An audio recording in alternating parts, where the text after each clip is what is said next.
moi, ça fait une couple d'années que je vais comme frapper des balles, mettons, avec des amis, tu sais, sur des driving range et tout ça, mais j'avais jamais de stock, fait que tu sais, je jouais tout le temps des bâtons, puis tu sais, c'était juste comme vraiment juste frapper des balles. Mhm. Puis je trouve ça le fun, je suis pourri au golf, mais je trouve ça le fun, puis ça me défoule frapper sur une balle, puis je suis juste comme yes, tu sais, ça fait du bien, puis tu sais, t'avoir partir loin, tout. En tout cas, bref. Mhm. Puis là, pendant la pandémie, l'été passé, on pouvait toujours aller jouer au golf puis frapper des balles, mais on pouvait plus louer de bâtons, genre. Mhm. Fait que moi, j'étais comme fuck, tu sais, j'ai pas de stock puis tout, puis je peux pas en emprunter à mes amis, ils sont tous droitiers, moi je suis gaucher, fait que tu sais, ça marche pas, genre, tu sais. Fait que je me suis acheté un stock l'été passé, Ah ouais? ouais, mais comme Combien? vraiment pas cher. Ah, je pense en tout, ça m'a coûté genre 160, quelque chose de même. Avec le Ok, ça sac, va. c'était un stock qui avait été utilisé 3 fois seulement. C'était Ah ouais, un mon kit de Dieu. riche là, qui voulait plus jouer au golf, fait que son grand-père, il leur vendait son stock. Puis en tout cas, bref, il a mis genre des balles, il a mis le sac, les clubs, tout. C'était une grosse histoire. Mais en tout cas, bref, Les clopes? les clubs de golf, les Ah, ok, bâtons. j'ai compris les clopes. J'étais comme, il y a un Non, enfant, il y a un gosse de riche qui fume en jouant au golf. Il ouais, fume des clopes, puis il t'es vendu. non, non, non, non. Puis là, ben là, j'étais comme fuck, ben là, si j'ai un stock, je vais aller jouer pour de vrai, tu sais, je vais aller faire un Ouais. vrai 18 trous. Puis man, pour vrai, j'ai commencé à jouer comme une couple de fois, là. J'ai joué une couple de games avec mes amis qui, eux, ils jouent souvent, puis ils adorent ça. Puis Mhm. c'est quand même vraiment nice, mais pas le sport en tant que tel, mais comme l'environnement du sport, genre. Ouais, ouais. Parce que, mettons, parce que je sais pas si tu as déjà joué ou quelque chose, mais Non, mais je comprends ce que tu veux dire. Je me dis la même chose d'un œil ouais. extérieur. C'est parce qu'on est tellement toutes poches anyway, tu sais. C'est comme, on fait juste genre être là, dehors, en train de boire de la bière, puis en train de conduire un kart, c'est malade, Ouais. là. Genre, Ben c'est ouais, c'est comme, malade. Ouais, man, ouais, j'adore ça. Fait que, ouais. ouais, même si je suis pas bon, puis d'habitude, je suis comme hyper compétitif dans tous les sports que je fais, mais là, comme je sais que je suis pas bon, puis je considère pas vraiment ça comme un sport non plus, parce que c'est du C'est parce qu'il n'y a fucking pas golf. d'enjeu. Ben, c'est ça, tu sais, je suis comme, fait que là, j'ai du fun en crise, man, puis on est pacté comme des hosties de cochons, puis c'est le fun, man, c'est vraiment nice. Fait que moi, je te recommande C'est d'aller vraiment essayer bon. ça, man. Ouais, Achète-toi un stock, puis... ben non, j'irais peut-être pas jusque-là, mais quand on va pouvoir louer. Mais la première, quand je vais y aller, c'est qu'on va pouvoir louer des cartes. Ah, les cartes, tu peux les louer. Ah ouais? Fait que tu pouvais pas louer l'équipement, mais tu pouvais louer des cartes? Ouais, ben, parce que normalement, un card, c'est pour aller jouer, puis quand tu joues, c'est que t'as un stock, là, normalement, là. Ouais, mais tu sais, si tu Genre, pouvais moi, pas, en tout cas, on s'en calisse, mais. quand j'allais au driving range, à la place où est-ce qu'il y avait le terrain, là, ils louaient des bâtons pour le monde, mais c'est comme un bâton à la fois, mais tu peux pas jouer une game avec juste un stick, là, tu sais, genre, ça prend plusieurs sticks différents, là, Ouais, euh, ok. fait que ouais, c'est ça. Fait que là, tu pouvais louer, mais une fois que tu étais rendu là, c'est rare qu'il y ait des clubs qui louent. Ben, ça se fait, je pense, mais en tout cas, mais ouais. Des sets au complet, je suis pas sûr. Puis Le encore plus moins pendant proche la que je pandémie. me suis rapproché du golf, c'est dormir dans un. Ah, t'as déjà dormi dans un Ouais, golf, toi? l'été dernier, à Percé, en Gaspésie, on avait vu, je sais pas comment, j'avais jamais vu ça dans ma vie, mais on pouvait louer des chambres Ouais, dans un. dans le genre de resort de golf que c'était. Mais Ouais, tu sais, ouais, ouais. resort, on s'entend, il y avait 5 chambres, là. Ouais, ouais. Puis on est Mais, arrivé. Hein? vas-y, non, continue. Non, non, mais on est arrivé là, puis il y avait rien qu'un lit. OK. Fait que Mais, j'ai dormi en terre. mais t'étais pas avec. J'étais avec mon ami. Ah, OK, OK. Je pensais que t'étais avec ta blonde, comme ça. C'était trop tête à deux. Ouais, ouais, je comprends, effectivement. Mm. Mais ouais, mais non, mais c'est parce qu'ils ont des forfaits où est-ce que tu peux comme passer une fin de semaine de golf et c'est genre tu dors là sur place puis tu Mais joues au c'était golf beau, toute là. la journée. C'est ça, c'est Ouais, magnifique les c'était sur terrains le de bord du golf, man. fleuve, C'est ça comme devait être nice. ah ouais, c'est vraiment beau. Moi, quand je travaillais chez Desjardins, j'avais eu un événement corporatif. C'était le tournoi de golf du Canadien de Montréal. OK. Genre ben pas le tournoi du Canadien, mais comme un tournoi de golf avec du monde Un de relié au leurs Canadien. tournois de golf, là. Ouais, c'est ça.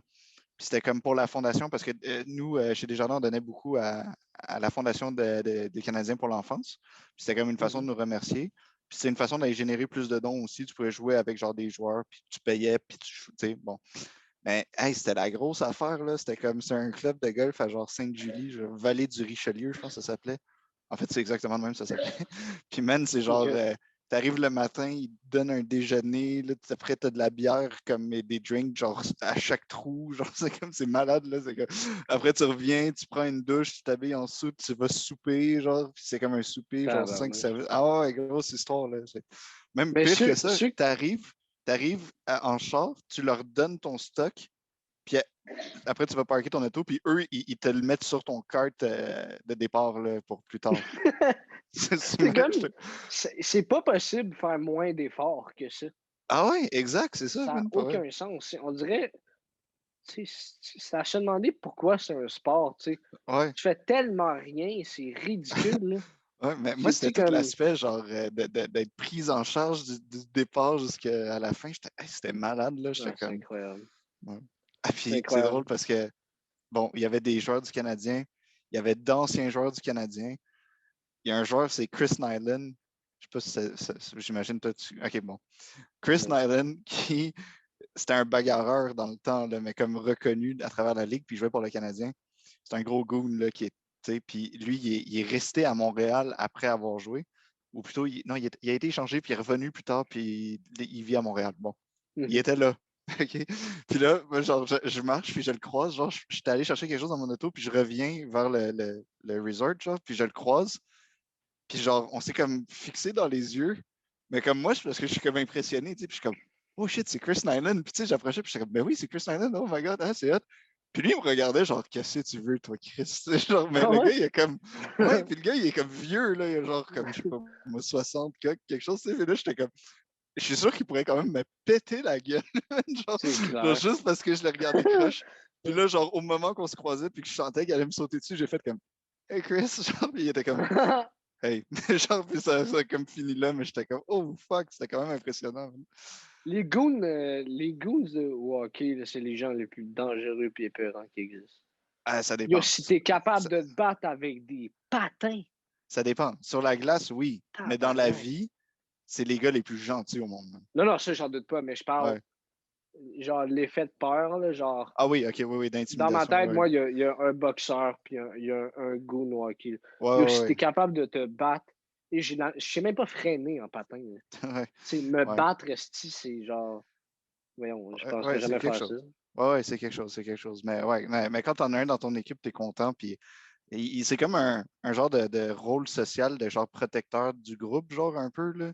Tu sais, dans chaque groupe, c'est toujours comme certains individus avec des rôles déterminés comme un peu Mhm. naturellement selon leur force, là, en tout cas. Ben lui, c'est ça, là. Le Puis, goon au hockey, c'est ça. Il puis a comme comme le dans la rôle de protéger. société, c'est les gens qui foutent le moins la merde, mais c'est eux qui doivent défendre. Ouais, Comme exact, c'est ça. ces gens-là protègent des gens comme moi, qui font Ouais, genre 5 pieds 6, mais qui pensent esti, qu'ils font 6 pieds 8. Puis là, quand la marde pogne, ben, il faut que je me sauve ouais, pour que mon coéquipier de 6 pieds 6 vienne me défendre. c'est ça. Exact. Ouais. Ouais, non, fait que t'es C'est content, vraiment injuste. On adore ces c'est. gens-là, ouais. Ouais, ouais, mais ils sont extrêmement gentils. C'est le fun d'avoir ces Ben, gars-là dans check ton Georges équipe. Larac. C'est Ouais, pas un dude plus sympathique que ça. ouais, exact, tu sais, ouais. Ah ouais, non, non, il y en a une coupe comme ça. Mais Chris Nyland, sur le coup, mon gars, au resort du fucking Vallée du Richelieu, là, dans le parking, j'ai eu crissement peur, man, pour ma vie, man. Puis Pour ma vie. je suis plus grand que lui, puis je suis plus jeune. Fait que, tu sais, en théorie, tu sais, il y avait des bonnes chances que je m'en sorte, là, techniquement, mais là, j'ai fait comme, non, Ben oui. non, le gars, il va me tuer, man, oublie ça. Genre, j'étais comme, ma mère me reconnaîtra plus après, genre, c'est fini, esti, genre, c'est comme, Défiguré. ah ouais, mais en tout cas, il était quelque chose, mais super gentil aussi. Puis cette soirée-là, j'ai vu Guy Lafleur aussi, genre, qui a passé derrière moi C'est bon, ça. quand j'étais assis au restaurant. Ah, là, il y a comme une espèce d'aura autour de lui, genre, les Ouais, oiseaux chantaient, là. Tu sais, j'étais comme, oh ouais. fuck. Ah ouais, c'est comme c'est Guy Lafleur, là, t'es comme, damn. Tu sais, c'est quelque Ouais, chose. ouais, ouais. Des Mais, vraies légendes. mais, pas aussi impressionnant que notre invité de cette semaine.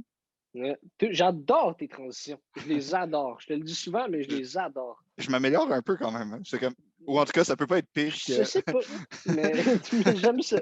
Ouais, ouais, c'est ça, je me déprécie pas, là, en tout cas, là, c'est sûr. Non. Ouais. Fait que non, Mais c'est ça, ben, Vas-y, hein? vas-y. Non, j'allais juste dire, ben, on a reçu Pierre Hébert. Mm. Très, très content de l'avoir reçu. Ouais. En plus, ça faisait longtemps qu'on le relançait, puis tu sais, c'était jamais un bon timing. Puis finalement, il a décidé qu'il était dans de venir. Puis en plus, ça tombe bien bien. C'était juste après les Oliviers. Fait Ouais, que on a été c'était chanceux super pour le ça fun. quand même. On a été très chanceux. Ouais. Puis, parce que, by the way, pour ceux qui ne le savent pas, il a gagné un prix là. Fait que c'était super le fun. Euh, Encore une fois, on en avait parlé dans l'épisode avec Mayu, mais Vrac la vie, comment nous deux, ça nous a comme vraiment influencé. Fait que là, Complètement. de le voir là et de pouvoir jaser de ce processus-là avec lui, puis le Ouais. moment où est-ce qu'il nous a montré l'encadrement du premier gag qu'il avait écrit pour cette émission-là, c'était un moment vraiment le fun. Juste ça, en général, moi, j'étais comme vraiment, comme je trouvais ça vraiment hot en général, juste ça, mais après, évidemment, on a parlé de son stand-up aussi, on a parlé de ses projets, tout, la La manière façon comment il d'écrire. écrit. Ouais, c'est Ouais. ça, de la manière comment il écrit, puis euh, très, très comme scientifique quasiment. Hein, il disait, je commence avec un nombre de pages déterminé, puis si j'ai pas ce nombre de pages-là, ça marche pas. Puis après, bon, il rétrécit. Puis il y a Très comme toujours. sérieux dans son travail. Ouais, ouais, Ouais, ouais. ouais, très comme. Puis des fois, il fait OK, là, ça va être une journée où est-ce que ça va moins bien aller, mais il faut que ça sorte pareil. Puis là, Ouais. c'est vraiment inspirant, je trouve, de la manière comment il écrit. Puis c'est un style qu'il fait qui est vraiment pas facile. Là, on s'entend de l'anecdote. C'est pas facile quand on fait de l'humour. Tu sais, genre, j'arrête pas de raconter ça à mes amis. Je suis comme, ouais, mais les gars, tu sais, être drôle, mettons, raconter une anecdote dans une chambre de hockey, mettons, là, par rapport à raconter une anecdote sur scène, c'est crissement pas la même affaire, là. Tu sais, c'est comme, Non, non, non. c'est le jour et la nuit. C'est vraiment comme très minutieux, genre le développement d'une anecdote. Il faut le raconter d'une manière, il faut l'écrire d'une manière, c'est vraiment complètement différent, tu sais. Ouais. Mais lui, il fait ça à merveille. Puis d'ailleurs, ça a été entre ses shows, il s'est retrouvé là-dedans. Puis tu sais, c'est vraiment intéressant comment il s'est rendu jusqu'à ce point-là, où il était comme, OK, maintenant ça, je sais que c'est mon style. Voici comment je le fais, puis voici comment Mhm. j'aime le faire, puis tout. Fait que, Mhm.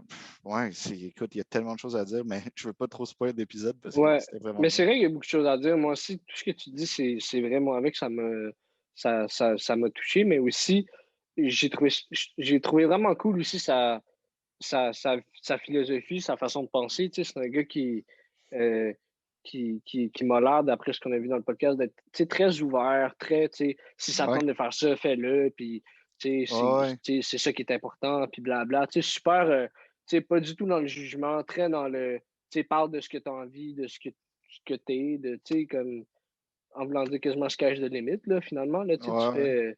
tu fais ce qui te parle, puis c'est tout, puis c'est chill, puis de pas écouter ceux qui disent le contraire, puis etc. Puis la, la, l'aspect sur le fait d'écrire en quantité aussi, qui, tu sais, qui est important aussi en humour. C'est vrai que tu sais, il y a quelque chose de mathématique quand même dans plus tu écris de gags, plus tu as de chances d'en avoir qui sont bons. Mhm. Mm. Moi, j'aimais aussi beaucoup son rapport avec la créativité. Tu sais, il disait souvent, on lui posait souvent des questions, puis il répondait souvent en disant, comme, en commençant par en créativité, là, tu sais, fait que c'est comme vraiment Mhm. intéressant parce qu'on voit que ça a une certaine importance pour lui au niveau des restrictions aussi. Tu sais, il disait il y a certaines affaires que tu sais, ça restreint la créativité, puis ça, c'est pas bon. Tu sais, il ne faut pas que tu aies sa créativité, puis tout. Donc, non, c'était vraiment intéressant. Donc, très, très, très, très content de l'avoir eu. C'est un Mhm. modèle avec lequel on a comme grandi, puis tout. Puis, il est reconnu dans le milieu pour tout ce qu'il fait. Fait que, tu sais, c'est super, vraiment cool de l'avoir eu au podcast. Ouais, ouais, ça a été un vrai honneur. J'espère que vous allez apprécier autant que nous. Sérieux, c'était une magnifique discussion. C'était vraiment, vraiment très instructif et très le fun aussi. Mhm. On a eu du fun dans l'affaire. Si vous aimez le podcast, si vous avez aimé l'épisode, n'oubliez pas d'aimer notre épisode, de nous mettre 5 étoiles là où c'est possible. Partagez-le aussi si ça vous parle, si vous avez aimé ça. Pour nous, c'est toujours apprécié parce que ça fait voyager le podcast. Suivez-nous sur les réseaux sociaux également. Pour ceux qui ne connaissent pas Pierre Hébert, allez le suivre, sa presse Chris. Puis sinon, ben, c'est ça. Continuez à suivre qu'est-ce qu'il fait. C'est un humoriste qui évolue, qui tient à, je Ouais. pense, tu sais, tu sais, il y a des humoristes, des fois, je pense qu'on peut dire qui sont pas nécessairement tant à cheval vers leur évolution, vers le fait d'être tout le temps meilleur, là, qui s'assoit peut-être un peu plus, comme n'importe qui. Là, je pense que c'est normal, mais Pierre est vraiment pas euh, Mm. ce genre de personne-là, ce genre d'humoriste-là, j'ai l'impression. Fait que, allez le suivre, son troisième spectacle qui nous parle. risque d'être vraiment, vraiment cool. Moi, j'ai très hâte de le voir, en tout cas. Ouais. Fait que, allez suivre Pierre Hébert, allez suivre Sacha sur sa page Facebook, puis son Tinder, aussi. Puis... Et LinkedIn aussi. Ah ouais, bon, tabarnouche, c'est cool. Fait que t'es vraiment réseaux sociaux. Fait que c'est ça. Puis moi, allez me suivre sur les réseaux sociaux aussi. Puis ben voilà, bon podcast la gang, merci de nous écouter. Ciao. Salut.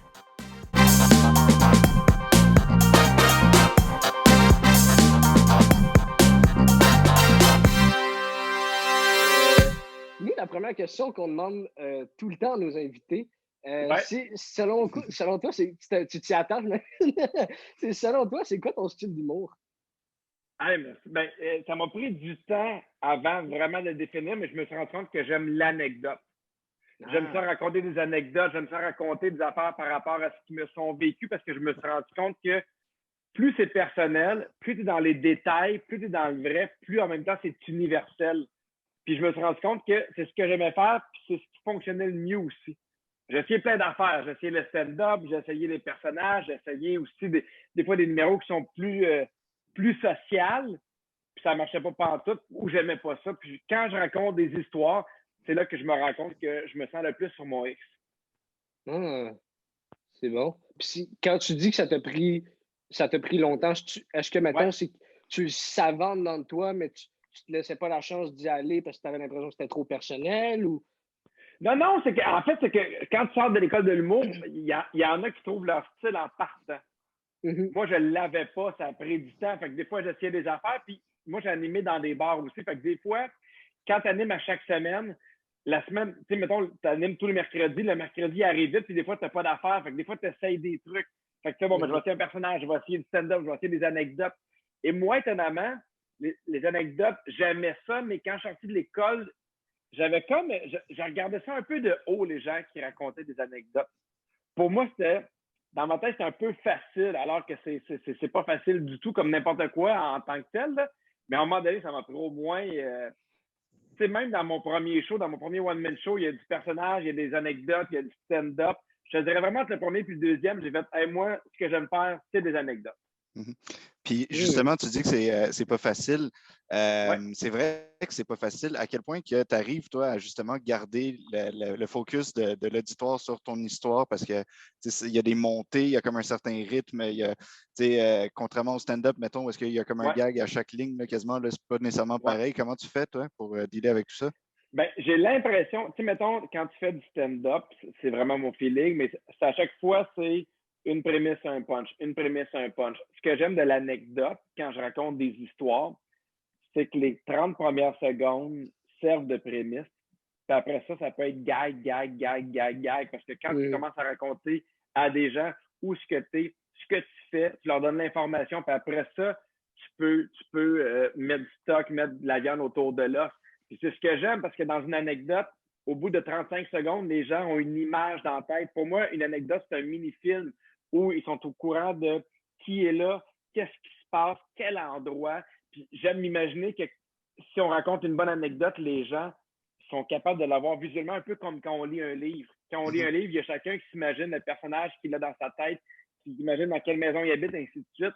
Si tu fais un bon monologue, une bonne anecdote, dans 40 secondes, dans 1 minute, les gens te suivent dans ce film-là. Fait que j'ai l'impression qu'au contraire, encore plus facile de garder le spectateur dans un récit parce qu'il y a un début, il y a une fin, des fois on ne sait pas ce qui arrive, mais j'ai l'impression que c'est encore plus facile.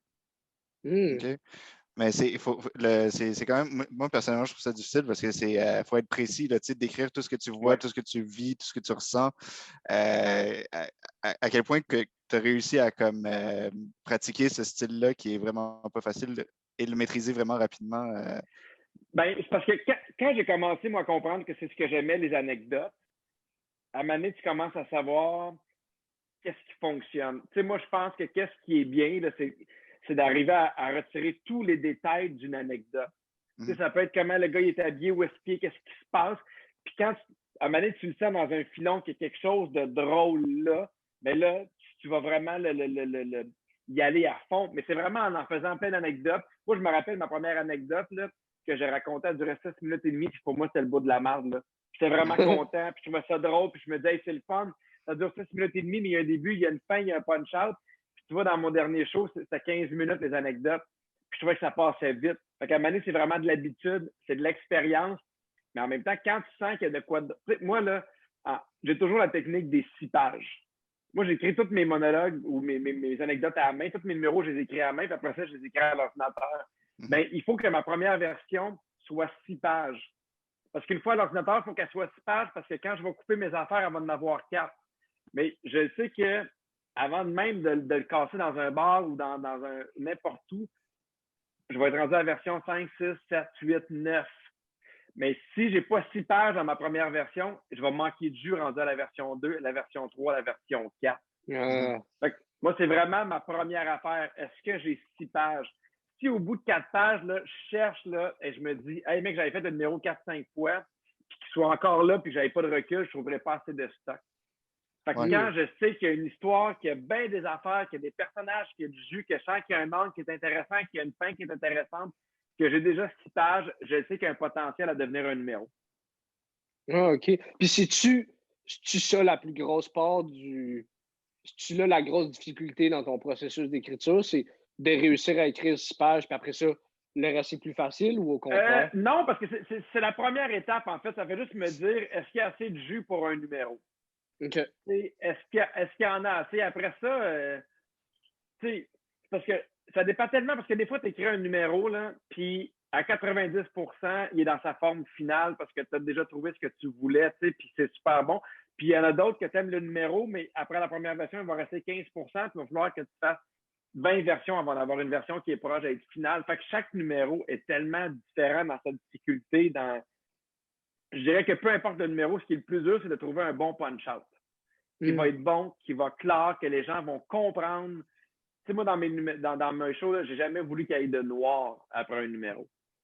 J'aime pas être obligé de dire aux gens, noir, le numéro est fini, on passe à autre chose. À la limite, j'aime avoir un punch-out, puis j'aime enchaîner dans d'autres choses pour que les gens ne se rendent pas compte qu'on a passé d'un numéro à un autre.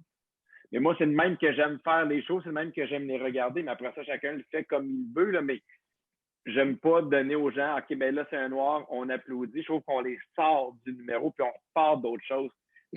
Dans mon show, j'ai plusieurs anecdotes mis une après l'autre, mais j'essaie d'en avoir un show d'une fois, sans entracte, pour que ce soit quand même une grosse histoire pour tout le temps garder les gens. Ouais, puis c'est important, un punch-out pour une anecdote. C'est comme le monde y attend l'anticipation, le build-up, puis là, à la fin, le gros punch. Fait que il faut que ça soit là. Exactement. Tu sens-tu que c'est plus facile à mesure que ta carrière a évolué, à mesure que tu vieillis, que c'est plus facile de faire de l'anecdote que, mettons, à ta sortie de l'École nationale de l'humour? Parce que forcément, tu as vécu plus de choses. Ouais. Ben, je pense que oui. Parce que, tu sais, au début, tu n'as pas vécu grand-chose. Puis, tu sais, moi, des fois, il y a des gens qui me disent, j'aimerais ça être humoriste, qu'est-ce que je devrais parler, puis c'est quoi les trucs, tu sais. Puis moi, j'aime tout le temps les deux mêmes trucs. Écrit sans arrêt, puis parle des affaires que tu aimes ou que tu connais. Tu sais, moi, au début, j'écrivais des affaires sur avoir des enfants. J'avais 25 ans, j'avais pas d'enfants, j'en voulais. Tu sais, j'en voulais, mais ça me donne rien d'écrire là-dessus parce que c'est pas quelque chose qui m'habite, tu sais. Que ce soit du stand-up, que ce soit de l'humour engagé ou de l'anecdote, je pense qu'il faut que tu écrives sur quelque chose qui t'habite, que tu aimes profondément. Tu sais, c'est vraiment de la gymnastique. Moi, je me rappelle quand je sortais de l'école, je me donnais comme objectif d'écrire 5 gags par jour. Puis des fois, là, il était long le 4e puis le 5e avant que je trouve un gag qui est vraiment prémisse, punch, qui était bon. Puis tu vois, là, dans mon dernier show, souvent, je pouvais écrire 35, 40, 45 gags par jour, 50 gags par jour. Ils n'étaient pas bons, là. Ils n'étaient pas tous bons, là. Puis des fois, j'en gardais 5, des fois, j'en gardais 10, des fois, mais tu sais, c'est vraiment la quantité qui fait que, hey, là, on en a 40, essayons les 20 meilleurs pour voir qu'est-ce que ça donne. Fait que c'est vraiment ça. Puis évidemment, quand tu vis des affaires puis que tu sais que tu aimes l'anecdote, mais il y a des fois des affaires qui captent, tu fais OK, ça, je pense que je peux en parler. Ça, c'est drôle. Puis des fois, c'est dans le regard des autres. Tu sais, moi, je raconte des affaires de la vie de tous les jours, des fois, des amis, puis là, je me raconte qui rit, puis là, je fais OK, il y a peut-être un potentiel de numéro là que moi, j'avais pas vu. Mais plus tu avances, plus tu sais que tu fais l'anecdote, plus tu es attentif à ce qui peut se passer autour de toi. Mhm. Mais Ouais, ouais, justement, ton processus, là, à travers le moment où est-ce qu'il t'arrive de quoi, mettons, ou que tu Ouais, racontes de quoi à tes amis, puis là, tu constates qu'il y a un potentiel drôle, jusqu'au moment que tu vas le mettre sur papier, admettons, dans ouais. ta technique des 6 pages, là, comment ça fonctionne exactement? Comment tu penses à travers tout ce Hey, c'est processus? jamais pareil. C'est jamais OK? pareil. Puis je pense que c'est la beauté de la créativité, dans le sens qu'il n'y a tellement pas de marche à suivre. Tu sais, Mhm. il n'y a tellement pas de, de, de, de, de, de recettes pour chacun. Là. Tu sais, moi, l'exemple que je donne toujours, c'est que tu sais, moi, j'ai des amis qui aiment ça écrire dans un café. Moi, je suis incapable d'écrire dans un café. Tu sais, on parle de créativité, là. Outre les idées, outre ce que tu écris sur papier, il faut que tu comprennes c'est quoi ta structure créative à toi. Moi, j'écris chez nous de 10 heures le matin à 2 heures. C'est là que je me suis rendu compte que je suis efficace. Je suis pas efficace la fin de semaine, je suis pas efficace le soir, mais j'ai des amis, moi, qui écrivent le soir quand les gens sont couchés, puis ils écrivent, mettons, de 9 heures le soir à minuit, puis c'est là que ça bouillonne. Mais plus tu en fais, plus tu comprends qu'est-ce qui est fonctionnel pour toi, qu'est-ce qui marche bien. Fait qu'une fois que tu as ta routine d'écriture, ben après ça, tu rentres tes numéros. Mais tu sais, je me rappelle à un moment donné, dans mon show, j'ai un numéro où je raconte qu'il y a un banc de bébé dans mon auto qu'on avait installé pendant que ma blonde était enceinte, puis il y avait une espèce de couloir qui était comme un sac de couchage, puis qu'il y a une madame qui l'a vu, puis qui a pensé qu'on avait laissé le bébé dans le char, tu sais. Mais en fait, en même temps, on est allé magasiner, j'ai fait à ma blonde, je fais, faut l'enlever de là parce qu'il y a quelqu'un qui va penser à ça. Puis là, j'ai allumé, je fais, OK, je pense que ça fait un numéro qui est intéressant. Puis des fois, c'est le contraire. Des fois, tu écris, puis là, tu penses à une anecdote qui s'est passée il y a 4 ans, puis là, tu t'allumes sur l'idée. C'est jamais, jamais, jamais, jamais Mhm. pareil. Puis c'est ça qui est caliste parce qu'il y a plein de monde qui aimerait ça faire de l'humour, puis qui aimerait ça qu'on leur dise, ben, tu pars du point A, tu pars jusqu'au point B, mais c'est jamais de même. Des fois, tu pars au Mhm. point C, des fois au point D, des fois, tu vas te rendre au point C. Puis, tu sais, jamais, jamais, jamais. Tu sais, à un moment donné, moi, j'avais été voir un show de Mike Ward au Vieux Clocher de Sherbrooke. J'étais super jeune, puis il a fait un numéro sur les années 80 qui n'avait pas super bien marché. C'était pas un succès. Tu sais, j'en ai reparlé plus tard. Il disait, écoute, puis il m'avait raconté que cette journée-là, c'est la seule fois qu'il a fait ce numéro-là. Ça n'a pas marché, mais il aimait tellement l'idée qu'il en a fait une émission de télé, puis c'est ça qui a fait Poudy puis Chabot. Ah ben, Mais tu sais, tu nice. vois, ça, c'est un accident parce qu'il pensait que c'était pour la scène. Il est arrivé finalement pour la télé, puis ainsi de suite. Fait qu'il n'y a jamais vraiment de formule. Je pense qu'il faut que tu sois attentif, il faut que tu sois alerte, puis après ça, il faut que tu sois travaillant. Ouais, ouais. Il y a beaucoup d'apprentissage de soi aussi, tu sais, Ah là-dedans. oui, vraiment. Ouais. Vraiment. Puis tu sais, j'en parle encore, mais de ta routine de travail, comment. Tu sais, moi, j'écris à main, puis j'écris plein de gags, puis après ça, quand j'ai une anecdote, je pars, mais il y en a d'autres que c'est pas de même pantoute. Tu sais, mettons, Phil Laprise, lui, il aime ça, arriver avec une idée, puis Phil, il est bon en improvisation, puis il va le faire live, puis il va trouver des jokes live, puis après ça, Mm. il va se filmer, puis il va s'enregistrer. Mais Phil, il a trouvé que ça, c'est sa façon à lui. Moi, c'est pas ma façon, ça marche pas. Je vais être à l'aise pour improviser quand je sais qu'il y a 90% du numéro qui est là. Mais Phil, avec le temps, il a trouvé ça. Moi, j'ai trouvé qu'il faut que ce soit l'écriture avant, il faut que j'aille 5 versions avant d'en faire une, puis ainsi de suite. Mais il faut que tu trouves ta façon de faire à toi. Ouais, ouais, ouais, ouais. Ouais, définitivement, définitivement. Puis tu t'amènes Phil Laprise dans la conversation, puis c'est parfait Ouais. parce que on a reçu aussi Pascal Mailloux, il y a de ça quelques Oui, épisodes, qui a travaillé avec toi et Phil. oui, Moi, Vrac la vie, je pèse mes mots quand je dis que ça a forgé Ouais. mon enfance. C'est ma hey, génération merci. totalement. C'est bien Puis fin. non seulement c'était excellent, et moi, je veux savoir, on dirait que là, c'est malade, là. J'ai accès Ouais. aux coulisses de tout ça. Comment est venue l'idée de ça? Ça a été quoi le processus créatif, finalement, de cette Hey, émission-là? il y a eu bien des étapes. Bon, la première, il faut dire que Phil animait des soirées d'humour à Hall. Et OK. dans le temps, moi, je commençais et j'avais pas nécessairement beaucoup de bars où je pouvais aller faire des numéros parce que quand tu n'es pas connu, parce que dans le temps, il y avait pas beaucoup de bars, mais il faut que tu sois invité pour faire un bar. Tu Mhm. peux pas décider que tu arrives et tu fais un bar. Ça sera pas long, il y a ma blonde qui fait imprimer des affaires. Mais lui, il animait, fait que je disais, hey, Phil, ça te dérange-tu? Aux 2 semaines, moi, j'irais faire une chronique. Retour d'entraque, 5-7 minutes, essayer des affaires juste pour me donner d'expérience sur scène, juste pour faire des trucs. Phil, il fait pas de problème. Et en chemin à Hull, on arrêtait au milieu à Castleman, qui est une ville en Ontario. Il y avait un tigre géant. Puis on se promenait, puis on achetait n'importe quel gaga. Ça peut être un costume, ça peut être n'importe quoi pour faire un retour d'entraque ensemble. Et on s'est rendu compte vite, vite, vite qu'on avait une belle complicité, une belle chimie. Là, à un moment donné, il y a des gens qui ont dit peut-être que ça pourrait marcher en télé. Et la première idée que j'avais eue avec Phil, c'est que moi puis Phil, on travaillait dans plein de places. Puis à chaque émission, on travaillait dans un endroit différent. Puis ça finissait de temps qu'on se faisait mettre dehors. Puis à un moment donné, à Vrac, on avait entendu dire qu'il y avait de quoi qui ressemblait un peu à ça. Fait que je fais, hey, sais-tu quoi? Ça va être super simple, 2 gars, 2 filles, un peu genre un gars, une fille, mais des petits sketchs. Tu sais, de quoi de rythmé. Et dans le temps, à Vrac TV, je ne sais pas si tu t'en rappelles, mais tu n'avais pas le droit de publicité. Il y a eu un bout où tu n'avais pas le droit d'avoir de publicité pour les kids. Fait que, mettons, tu avais une émission comme une grenade avec ça qui durait 25 minutes, puis tu avais un 5 minutes. Dans le temps, il y avait des Samantha Oops. Je ne sais pas si vous vous rappelez de ça. Oui. Il y a plein de petites émissions qui duraient 5 minutes. Fait que nous, quand on est arrivé à Vrac TV, on leur a dit, nous, on fait des petits sketchs.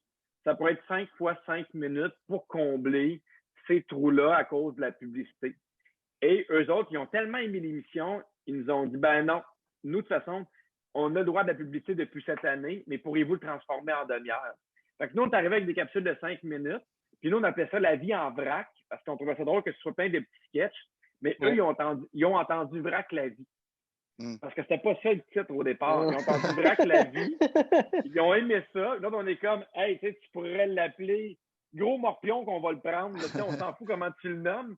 Et finalement, on est reparti puis ils nous ont demandé 26 demi-heures puis on n'avait jamais écrit de télé. Mais tout ça est une suite d'accidents, de c'est pas supposé être ça, de c'est supposé être Phil puis moi. Finalement, du travail, c'est pas ça. 2 gars, 2 filles, la vie en vrac jusqu'à vrac la vie.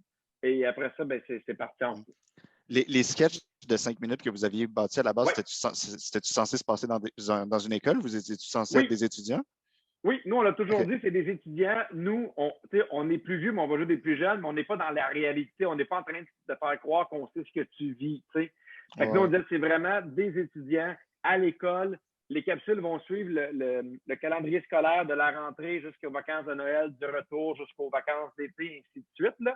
Puis eux autres, ils aimaient ça, ce côté-là. Fait que, puis on l'a gardé, mais on l'a mis en demi-heure, mais toute l'idée de l'école était là, les relations amoureuses, la bibliothèque, le sport. On était supposé avoir 5 sketchs de 1 minute. Finalement, ils ont décidé d'en faire une émission complète de 30 minutes. Mais pourquoi l'école en particulier? Qu'est-ce qui t'intéressait là-dedans? Ben, je trouvais que c'est un milieu riche, puis je trouvais que c'est une belle façon de parler aux jeunes. Ouais. Il se passe tellement d'affaires à l'école. Tu as les profs, tu as les jeunes, tu as des amis, tu peux avoir n'importe quelle course, tu peux avoir tellement plein d'affaires. Puis on trouvait ça, qu'on était directement, mettons, dans le quotidien, dans la vie des jeunes. C'est pour ça qu'on a proposé d'avoir ça. Oui.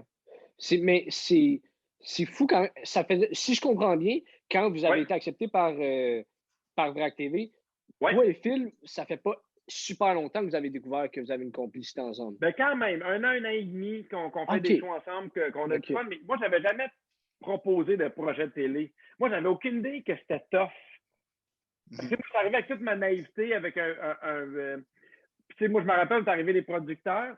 Puis moi, à l'école de l'humour, j'ai rencontré François Havard, qui était mon prof d'écriture. Et avec François, ça a tout de suite cliqué. Puis j'ai dit, hey, François, j'ai une idée, ça te tente d'être script éditeur? Puis tu sais, François, il est vraiment très bon. Puis en même temps, c'est un nom qui était important. Fait qu'on était arrivés, puis on avait chacun notre job. Il y avait des producteurs qui parlaient de la maison de production. Moi, je lisais les jokes. Et tu avais François, que lui, sa job, c'était de me dire, hey, Pierre, il est bon. Pierre, il va devenir super bon. Moi, je fais confiance à Pierre, vous devriez le prendre. Fait que chacun avait sa job.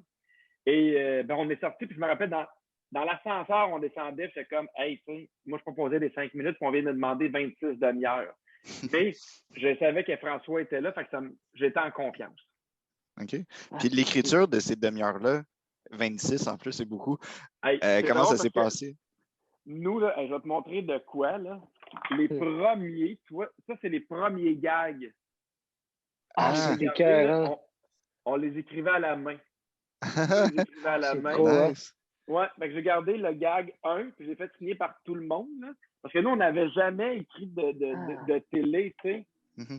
Fait qu'on a écrit ça pour le fun, puis encore une fois, c'est la quantité. Ouais. Tu sais, on écrivait, mettons, moi, on avait, mettons, on se disait, hey, on en écrit, mettons, 50 par épisode. Ben moi, j'en écrivais 75, puis je gardais ce que je pensais être les 50 meilleurs.